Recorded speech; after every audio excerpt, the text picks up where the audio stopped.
Bersama kami di Rumah Pemilu, Saudara, Ketua Umum Partai Solidaritas Indonesia Kaisang Pangarep menyatakan kesiapannya jika diusung menjadi Gubernur Jawa Tengah. Hal itu disampaikan Kaisang di acara Car Free Day di alun-alun Jepara, Jawa Tengah. Kaisang menjawab pernyataan atau pertanyaan panitia. Kaisang pun menjawab siap jika nantinya dipilih jadi Gubernur Jateng.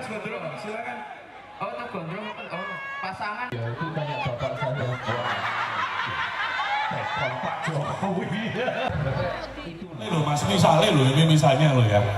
Kok misalnya? Ini tanpa ini orang kampanye, ini tidak kampanye. Ini cuma sekedar nanya aja.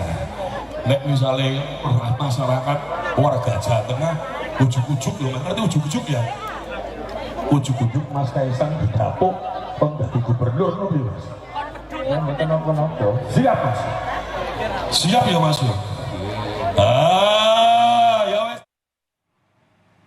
Calon Presiden nomor urut 3 Ganjar Pranowo menyambut baik rencana Ketua Umum PSI Kaisang Pangarep maju di Pilgub Jawa Tengah 2024. Ganjar tidak khawatir akan kehilangan suara di Jawa Tengah dengan munculnya wacana Kaisang maju di Pilgub Jawa Tengah. Ganjar menargetkan 70% suaranya di Jawa Tengah.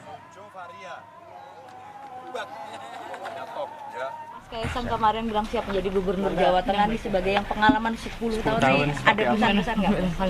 Bagus, ikuti aja. Menarik kok itu. Terima kasih. Ingin suaranya seperti kemenangan Pilpres terakhir. Ya. 70-an lah gitu. Tapi kalau hitung-hitungan rasional mungkin 60-an.